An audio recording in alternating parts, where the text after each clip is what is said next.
Retail giants are falling, and it's not just about poor sales. It's a signal, a warning, a mirror of how everyday Americans are spending, saving, and surviving inflation. In this episode of Based on the Numbers, we are unpacking what the decline of big box stores says about consumer confidence, the real economy, and what it means for you as a shopper, investor, and business owner. Let's go deeper beyond the headlines and into the data. Join me next.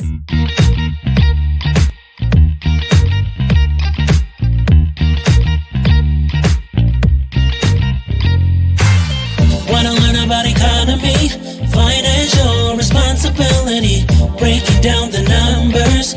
We've got you covered, based on the numbers, with your incredible host, Bahiyah Shabazz, based on the numbers.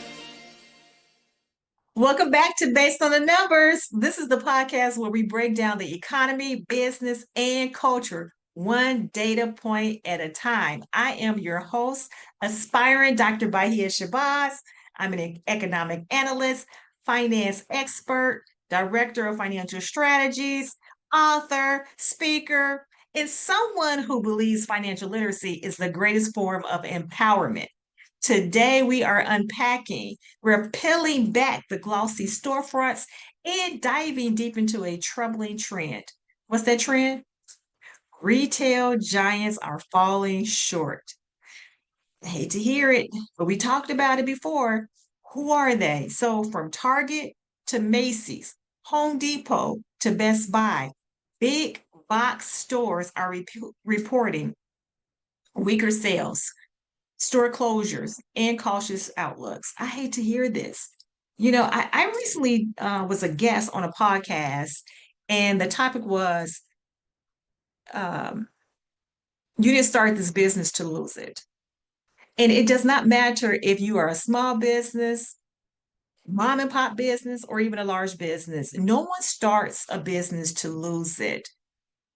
The unfortunate part is this isn't just about less foot traffic or more online shopping. It's a mirror. It's a mirror reflecting the mood of the American consumer. So, what does this tell us about consumer confidence, inflation fatigue, and the changing heartbeat of the United States economy? Let's break it down, everybody. So, let's look at the data. The data does not lie. In the second quarter of 2025, major retailers like Target and Kohl's reported year-over-year sales decline between 3% and 6%. Now let's take a step back. Some of us, and I mean some of us, know why Target sales decline. I digress. Now, Home Depot cited pullbacks in discretionary spending as foot traffic dipped and big ticket sales slowed. Let me say that again to make sure that I'm saying what was in my mind. Home Depot stated that foot traffic dipped and big ticket sales slowed due to pullbacks in discretionary spending. For those of you who may not understand discretionary spending, I'm just going to say if you do not have the money to spend, you don't spend it, right? If you have paid all your bills, and you have a little change in your pocket, and I mean a little change in your pocket, you're not trying to spend it on big ticket sales, right? As well as you're not going in the store window shopping all the time because everybody is not a neoclassical um, consumer. And what I mean by neoclassical as opposed to behavior consumer, when it comes to behavior finance, those are the consumers that just are irrational with their funds. They just spend money, they see it, they do not know what window shopping is because if they see it, they buy it, they have to have it. Neoclassical, they're more rational. Those are the ones that live by the B word. I'm not talking by here, I'm talking budget, right? Because I always say if you do not tell your pennies where it's going, it's like disobedient children. They're all over the place. I digress. Now, and here's the big one. The University of Michigan's Consumer Sentiment Index fell from 82.5 in May to 77.1 in June. It's the lowest point this year. Some of you, again, you may say, Bahiyah, I like listening to your podcast. I like watching your videos, but that went over my head. Let me translate it for you so that you can understand. That means people are spending less, not because they want to, but because they have to. They have to. We have consumer, again, we lack consumer confidence. We do not know what's going on. We have a change in administration. I do not care who you are. As much as you love to say, oh, someone is doing a great job, there are flaws in everything. And most people are feeling the crunch. We have rising prices. We have higher credit card rates, student loan repayments, and that kind of hurt my heart. The student loan repayments, I'm feeling that crunch, right? And the hidden tax of inflation are chipping away at disposable income. So what does that mean? Retail, being a consumer-facing sector, sees it first. So what does a weak retail sector signal to economists like me? What am I looking at, right? I'm not just here to just talk with you. I'm here to report the numbers. Hence, based on the numbers, retail is a leading indicator, meaning it gives us early clues about the overall health of the economy. Now, of course, you may not necessarily understand what's going on if you were to log into Amazon because you can't see anything. You cannot. However, I have gone to the mall. I have looked at the lack thereof foot traffic. I remember when there was a time, see, I'm in the suburbs, and there is a huge mall here on a main highway. And when I tell you at night as well as weekends, you would thought that the teens and their parents were throwing a party in the mall because everyone was there. Didn't have much to do, right? We have a whole strip on the highway of restaurants and stores. And as I mentioned, a mall. So kids would go there, parents would go there. It was always, excuse me, try not to bump into others with all the bags. But I'm seeing it. I'm seeing the downfall in the foot traffic. Again, retail is a leading indicator, and consumers are spending their money very slowly. If you have $2, you're trying to save at least $1 because you do not know what tomorrow is going to have. We're also seeing retailers become more defensive. And you may wonder, what does that mean? How can a retailer become defensive? Cutting inventory, slashing back expansion plans, slashing jobs, offering deeper discounts. Now, a lot of us can relate to the slashing jobs. I've been reading reports on how a lot of college graduates are leaving their schools and not having much to choose from, not because they're not employable, but a lot of people are not hiring. It's not just the retail people, ladies and gentlemen, it's a lot, right? Now, again, defensive. What did I say? Cutting inventory, scaling back expensive plans, slashing jobs, and what was it? Offering deeper discounts. Now, for that last one, that's somebody for that would be for me, right?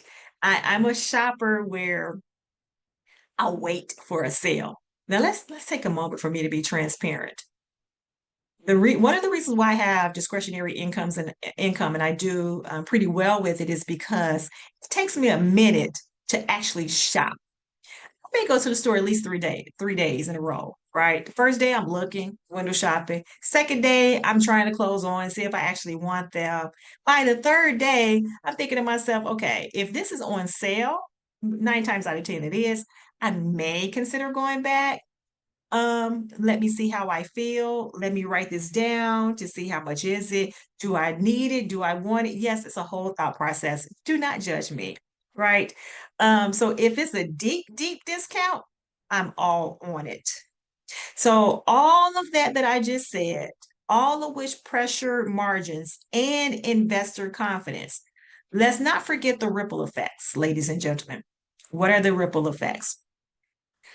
Because of low foot traffic and retail stores being defensive, it's not just about, okay, they're going to cut inventory, they're going to slash jobs, they're going to offer discounts. So the pair of jeans that I had my eye on that was $50 went down to 40, went down to $32. Let me see if it goes down even further. It's more than just that. It's more than offering deeper discounts. Because if this is over an extended period of time, the ripple effect is that commercial real estate in retail heavy areas, right? Small businesses that depend on larger anchor stores and municipal revenues from sales taxes. That's the ripple effect. You have to think about that. Think about how it's going to affect commercial real estate in retail heavy areas.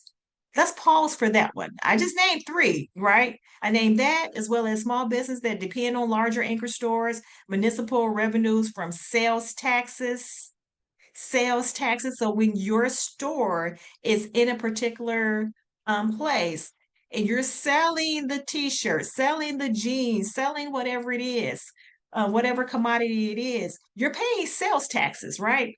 That goes into the municipal revenue. It's affecting that. Now, the first thing I said was commercial real estate in retail heavy areas. How many of you have driven down one of your busy streets and had to take a second look because that retail store that was there a month ago is no longer there? And you're like, well, wait a minute, I didn't know. Where were the signs, literally and figuratively? Some may have going out of business signs, some do not. But again, it's a ripple effect. Now, who's hurt and who's adapting?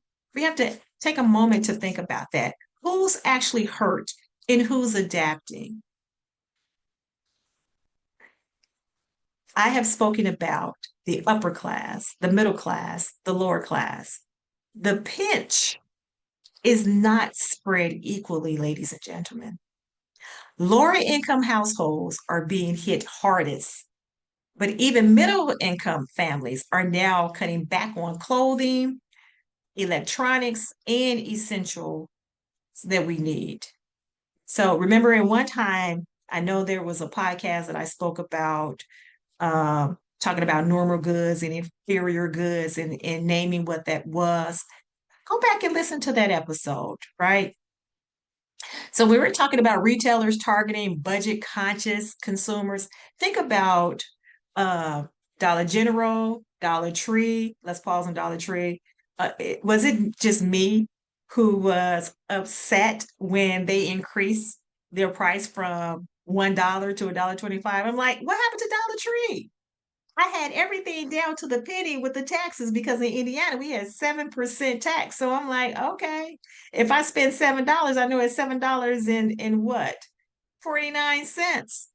Now you're messing with my taxes because it's $1.25. Okay, I digress. So when we think about budget conscious consumers, we're thinking Dollar General, Dollar Tree, Aldi's, and retail platforms are actually gaining traction. If you don't believe me, take a look in. Take a look. Even if you were to go into one of the stores that I just mentioned, now I know all these for sure, lines are ridiculous. However, I do not know if it's solely because of budget conscious consumers or the fact as well that they have wiped out a slew of um, lanes and put up all these what are these self-checkouts. I'm like, oh my goodness. Okay. Okay. As you see, today I'm not focused because every little thing is in my mind. But we have to think about this. Now, even if you were not standing in one of those stores for hours at a time, doing your survey, your visual survey, you can always, these are publicly traded companies, so you can find their reports online and you can see how the revenue have increased over an extended period of time because of budget conscious consumers. They're concerned about their funds. Meanwhile, luxury is showing resilience, reminding us that inflation is not felt the same way across classes. So, what does that mean to you? When we're thinking about what the economy is doing, when we're thinking about whether or not we need to pinch pennies, who it is affecting, who does it not affect. So what does it mean to you as a consumer? What does it mean to you as an investor? And what does it mean to you as a business owner? Now, as a consumer, inflation erodes your purchasing power. That dollar bill, cream, cash rules everything around me. That means the same paycheck buys fewer groceries, gas, and essentials than it did a year ago. We have seen this time and time again. That means you spend more for less, especially on food, housing, and transportation. I'm wondering, as I'm telling you this, I saw a clip. uh, President Trump was speaking. He was being interviewed on someone's network. I can't remember which one. Again, I watch them all because I'm from the school of if you do not watch or read something from everything and everyone, how can you properly critique it? I don't jump on a bandwagon and say I do not like a particular media outlet or a book or anything because someone else does not like it. I need to assess it. So I cannot remember, but I do remember him saying that the economy is wonderful and everyone's happy with what's going on and prices are lowering, including gas, which is $1.99 a gallon. Like, who has gas for $1.99 a gallon? Now, granted, my vehicle takes nothing but premium. But if it's $1.99 a gallon for regular, that means that premium is not too far behind. And sir, I have not seeing gas for $1.99 a gallon anywhere, and I have Gas Buddy. I could just log on to Gas Buddy and type it in. Where are you? Who's telling you this? And who's believing it? Again, I digress. So, if this also, as a consumer, this also means that you cut back. You're cutting back on non-essentials. What are your non-essentials? Clothes, electronics, eating out. Yeah, some of you who may say, you know what, I don't like to cook. You may not be cooking lobsters and steaks. You may be boiling hot dogs and spaghetti. I'm not judging, and then too, you may actually be preparing steak on your own and not going to any other restaurants, but you're cutting back on non-essentials as a consumer because of the purchasing power or lack thereof. You may shift where you shop, moving from Kohl's or Target, well, we know why a lot of us, again, are moving from Target to Dollar General or choosing store brands over premium ones. Credit cards fill the gap. Some of you are relying on your credit cards, which increases household debt and interest rates remain high. So those of you who are supplementing your credit card, supplementing your essentials and none with credit cards, it's going to eventually catch up to you. The bottom line is you feel the squeeze in everyday life, and that changes how and where you spend. Again, this is a great time, whether you are a consumer investor or business owner, to implement a budget. And I know you're like, well, I don't like a budget. Feel so, tight, like I can't do anything. Well, I'm going to tell you something. As a person who does not eat meat, and when I say plant-based, I'm not talking about I eat processed foods. No processed foods, no beef, no pork, no chicken, no fish, no eggs, no dairy, no milk, none of that. I work out 5 or 6 days a week. There's so many things I do. I'm not saying that as a flex, even though I am low key flexing. It's called discipline. And those are the same practices that I transition over into my finances. So those changes, when you are thinking about changes of how and where you spend, you have to be disciplined with your budget. That budget is going to teach you discipline because you're writing down everything that you do and foresee to keep you focused. Now, as an investor, inflation shifts both opportunity and risk. Now, think about this. Consumer spending less equals weaker earning reports for retail and consumer brands. Remember, I said if you want to see how some of the budget conscious consumers, where they're shopping, the Dollar General, Dollar Tree, Aldi's, when you, instead of doing your survey and standing in the store for hours to see if traffic has increased, you're looking at their earnings report. Now, if you're looking at Target in Kohl's and you're seeing those earning reports that revenue is starting to dwindle down, but then you see the Dollar General and so on and so forth increase, you're getting that from earning reports. So again, as an investor, consumer spending less equals weaker earning reports. Now, when I say investor, I'm talking about investing in the stock market because even though the economy is not doing all that well, some people still have money to invest. I do not care if you, I do care. Let me stop. It does not matter if you are only able to put $25 in there. It's better than nothing. And when people ask, where should I invest? I always tell them, invest where you shop, invest where you eat, invest where you patronize. But more importantly, be a fundamental investor. That means looking at the earnings report. That means looking up who the CEO, the CFO, and whoever makes these decisions and where they're leading their company. All right. We're talking investor. Investors flock to inflation resistant sectors like energy, commodities, or consumer staples. Why? Because they know as an investor, you need these things. You know, people need energy, people need commodities, people need real estate, people need consumer staples, your food and what have you. Also, as an investor, high inflation often leads to high interest rates, which weigh down growth stocks in real estate. Last but not least, companies that can't pass costs to consumers may see margins shrink, affecting stock valuation.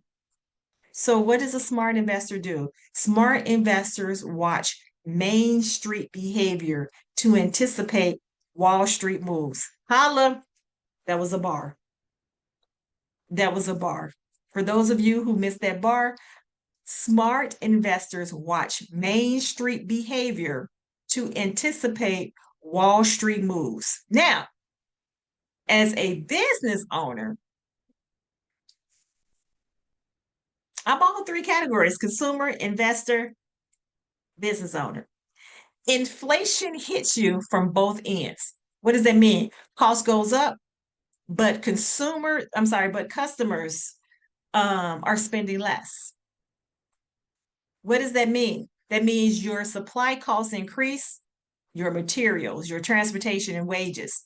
Your customers may delay purchases or look for cheaper alternatives. And not only delay purchases, delay paying those invoices. Holla if you hear me, business owners. You may also face pressure to raise prices, but risk losing loyal clients. That's why you have to make sure that everything that you're doing is an entire experience. I'm reading a book now, The Experience Economy, and it is wonderful, right? Also, as an investor, you have to think about, and I had this written down, managing cash flow becomes harder, especially if sales slow and expenses rises. What does that mean, everybody? Winning in inflation means being nimble, adjusting pricing, cutting waste, and offering real value. What are you getting? What are you offering your customer, especially if you're going to increase your cost? So Main Street is the economy, everybody. Remember, I say you have to look at the main street. So when consumers pull back, businesses feel it. When businesses struggle, investors notice. Inflation doesn't just show up in charts, it shows up at the checkout. Inflation doesn't just shows up in the chart, it shows up at checkout.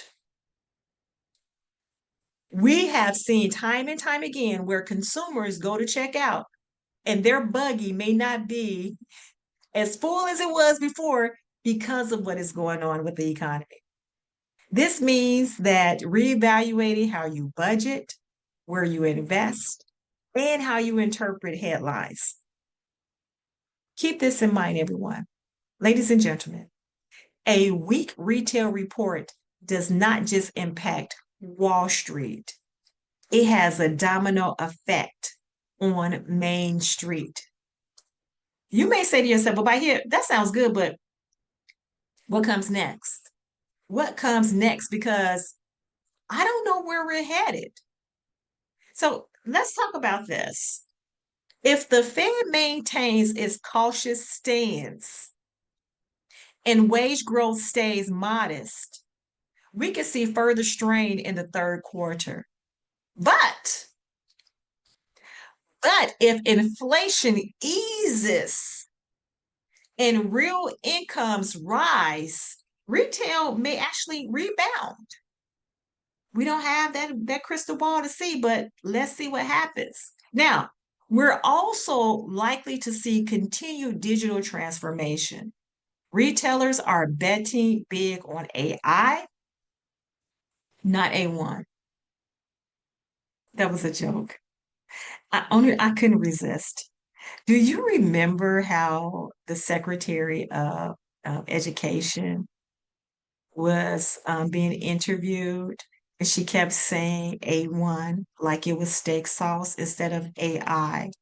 Anyway, so retailers are betting big on AI, predictive um, inventory systems. That's what I have in my notes here, and hybrid fulfillment models. Why? Because consumer expectations have not disappeared, they're just shifting. But here's the truth, ladies and gentlemen. Until working class and middle class Americans feel financially secure again, the retail sector will continue to tread water. A lot of you may just go window shopping. So here's the bottom line, everybody. Retail's slump isn't just about earnings. It's a reflection of America's financial fatigue. Less spending means more uncertainty, and more uncertainty, that leads to hesitation from households to investors. But knowledge is power. You know, I always say it's power, but it's more power when it's applied. So how do you apply it? Track your spending, watch your credit, and understand the signs, because you are not just a consumer, you are part of the economic engine. I just had to share that with you today, everybody. That's it for today's episode of Based on the Numbers. If this gives you something to think about, or you've noticed your own shopping habits change, share this episode with a friend or family member. And don't forget to do what? Subscribe on our Spotify, Apple Podcasts, and our Substack, where I will break down economic trends that matter to your money and your future. And for those of you who want to see it, you can find us on YouTube. Until next time, everyone, I am aspiring Dr. Bahiyah Shabazz, reminding you the economy is not something that happens to us. It is something we shape based on the numbers. See you later.